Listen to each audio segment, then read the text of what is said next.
Bien, voy a hacer unos análisis sobre el Espíritu Santo, sobre su personalidad. Este va a ser el primero de estos vídeos. Aproximadamente van a ser unos 6 vídeos de unos 25 textos entre los tantos que existen. Porque esto de la doctrina del Espíritu Santo es sumamente abundante su material. Así que entonces vamos a anotar acá en estos 4 versículos que tengo de manera inequívoca la personalidad del Espíritu Santo, sin lugar a dudas. Es totalmente difícil poder refutar la personalidad del Espíritu Santo por más que se quiera. Ya sabemos los argumentos de los que piensan contrario a esto, que son totalmente infructuosos y que no tienen validez alguna, ni siquiera la misma lógica se los avalaría cuando tratan de forzar los textos y usar el escapismo, que es lo que se hace, que es ir a buscar algún texto por ahí que les pueda ayudar de alguna manera. Pero por supuesto, nosotros estamos claramente entendidos que esta es la forma que tienen de hacerlo. Bueno, en todo caso nadie les hace caso. Los 4 gatitos que se mantienen ahí son los únicos que pelean ante la abrumadora respuesta que tenemos ante esa herejía llamada la fuerza activa de Dios.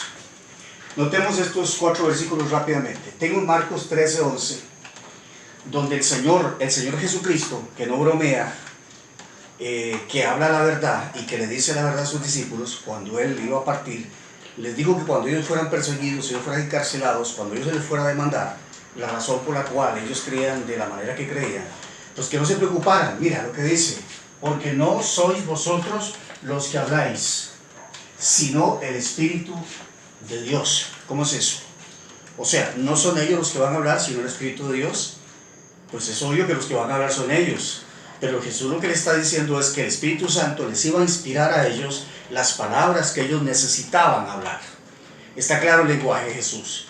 Entonces, cuando hablamos de la palabra de Dios y decimos que fue inspirada por el Espíritu de Dios, entonces quiere decir que el Espíritu de Dios ponía en el corazón de los escritores lo que ellos debían escribir, lo que ellos debían comunicarnos a nosotros, y eso es lo que está escrito. Entonces está clarísimo que el Espíritu Santo habla, por supuesto habla en nuestro corazón y nos da las palabras que nosotros necesitamos. Es el caso de la predicación, por supuesto, que es sumamente importante que nosotros atendamos la voz del Espíritu de Dios en nuestro corazón para hablar. Solo una persona, no una personificación, puede hacer esto. De manera que entonces estaríamos ante lo real. Si el Espíritu Santo no fuera una persona, todo sería irreal. Todo lo que está en torno a Él es totalmente irreal y fantástico. Vea el versículo, el siguiente texto, Lucas 2:26. Esto es de aquel hombre, creo que era Simón, el que esperaba la venida del Mesías, y entonces le dice que le había sido comunicado a él, dice que notemos este agente que tenemos aquí, por el Espíritu Santo. ¿Quién es el agente?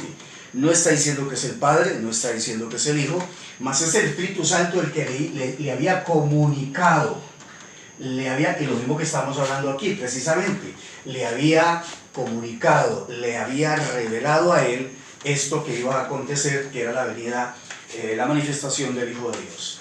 Luego, el tercer versículo, ya tenemos aquí entonces que habla y que revela, el que ya conocemos muy bien y que no ha podido ser explicado ni refutado, que el Espíritu Santo dice que pero el que contra el Espíritu Santo blasfemare, no le será perdonado. No tiene sentido. Si esto es una fábula, si esto es una prosopopeya, esto de que no le será perdonado es otra fábula, es otra mentira. Entonces todo es ridículo y todo es una simple broma, una broma de mal gusto, donde estábamos tomando en serio la palabra de Dios, pero sucede ahora que nos dicen que esto son figuras retóricas. Y si son figuras retóricas en torno a todo lo que el Espíritu Santo habla, revela, comunica, guía, vamos a ver una cantidad de textos en los próximos programas donde vamos a hablar que hasta impide, prohíbe, etc. Y bueno, y por último, veamos este texto. Dice Juan 3:6, y el que ha nacido, y lo que es nacido, o lo que ha sido nacido del Espíritu, Espíritu es. Bueno, es que lo que produce el Espíritu, Espíritu tiene que ser. De manera que si el Espíritu es fuerza activa, lo que va a producir es fuerza activa. Si el Espíritu Santo es viento, lo que va a producir es viento. Si el Espíritu Santo es algo inanimado, va a producir algo inanimado. ¿Estamos de acuerdo con eso? O sea, estamos hablando de engendrar. Y estamos hablando entonces, partiendo del hecho que si el Espíritu es una fuerza inanimada, lo que va a producir es una fuerza inanimada. Pero sucede entonces que este Espíritu, que es fuerza inanimada, o un ser inanimado, va a producir, por supuesto, esto que es espíritu, ese espíritu es algo también totalmente inanimado. De manera que entonces en nuestro corazón no ha sucedido absolutamente nada. Lo que tenemos son fuerzas activas pequeñitas engendradas por la fuerza activa papá. Y nosotros tenemos dentro de nosotros la fuerza activa bebé, o el hijo de la fuerza activa. Ahora, con respecto a esto rápidamente, el texto de 1:20 de Mateo dice que Jesús fue engendrado por medio del Espíritu Santo. Y esto es más serio de lo que puede parecer. Por eso los amigos ruselistas son blasfemos. Ellos caen dentro de esta categoría que blasfeman contra el Espíritu Santo. Han dicho de que es una fuerza activa, entonces lo que vino sobre María fue una fuerza activa. Y lo que engendró fue fuerza activa. No fue el hombre que salió. No fue el hombre que nació. No fue el hombre que fue engendrado. No, de ninguna manera.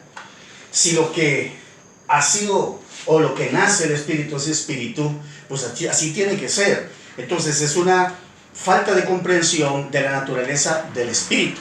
Que por cierto, nunca he comprendido cuando hablan de fuerza activa, ¿a qué se refiere? Vibraciones. Vibraciones eléctricas o electricidad, no sé, realmente no sé, es que esto es una fábula, esto ni siquiera calza con cuento. De manera que entonces, si el Espíritu Santo engendró un hombre, y ese hombre es un espíritu, porque tiene un espíritu, pero tiene que tener un espíritu, y es precisamente lo que le da la divinidad a Jesús. Por esa razón tienen que negar la personalidad del Espíritu Santo para que ese Espíritu Santo no pueda ser una persona y pueda engendrar a una persona. O sea, puede engendrar un espíritu dentro de Jesucristo. Porque si lo engendra, entonces, si lo puede engendrar y es un espíritu y es un ser viviente, el espíritu tiene que ser también un ser viviente. Y si Jesús es un ser pensante, el espíritu tiene que ser un ser pensante. Entonces, esta es la razón por la cual se niega que Jesús es divino. Pero el problema que tenemos aquí es que María no puede tener a un hombre, o no puede nacer un hombre de solo una mujer. Sabemos perfectamente que se requiere el concurso. Bueno, es un milagro, pero el milagro no consiste simplemente en que María tiene un hijo, solamente ella. El milagro consiste en que Dios mismo viene a engendrar en el vientre de María al Hijo de Dios. Entonces tiene que ser un ser, tiene que ser una naturaleza y tiene que haber una personalidad en el Espíritu Santo. De otra manera es imposible que el Hijo de Dios nazca. Por supuesto que siempre andan rezagados los amigos ruselistas buscando cómo solucionan todos esos problemas. Han tenido más de 100 y pico de años, no sé cuánto, que es lo que tienen de existencia, y solo se han dedicado no a enseñar, no a adoctrinar, no a conducir el pueblo, sino a combatir la verdad de Dios y la doctrina de Dios. Ahí están en YouTube haciendo esto, destrozando, destruyendo, desbaratando, negando, ultrajando, blasfemando, es lo único que están haciendo. Pero, ¿qué más pueden hacer si no tienen el Espíritu de Dios? ¿Qué más pueden hacer si no han nacido de nuevo? ¿Qué más pueden hacer si no tienen a Cristo en el corazón? Ellos no saben qué es nuevo nacimiento. Ellos no saben qué es el perdón de pecados. Ellos nunca hablan de perdón de pecados. ¿Se han escuchado hablando del perdón de pecados? De la efectividad del sacrificio de Jesús para limpiar nuestros pecados, y mucho menos hablarnos de justificación. Por ahí escucho que algunos quieren que cambiemos el tema, que ya eso está cansado. Claro que están cansados porque ya no encuentran qué decir más. Pero vamos a darle la oportunidad que hablemos de justificación. ¿Qué les parece, ruselistas, si hablamos de justificación, si hablamos de salvación? De eso ustedes no entienden prácticamente nada. Nada. Empezando que no son salvos. Empezando que si usted le pregunta a un testigo que si es salvo, no sabe. No tiene absoluta seguridad de nada. Por supuesto, no tienen el Espíritu de Dios. Y no pueden entender la Trinidad, y no pueden entender la deidad de Cristo, y no pueden entender la personalidad del Espíritu, porque esas cosas, señores testigos de Jehová, se disciernen espiritualmente. Eso es lo que ustedes no pueden hacer. La fuerza activa no les da, no es suficiente para que ustedes puedan entender los misterios y la profundidad de Dios.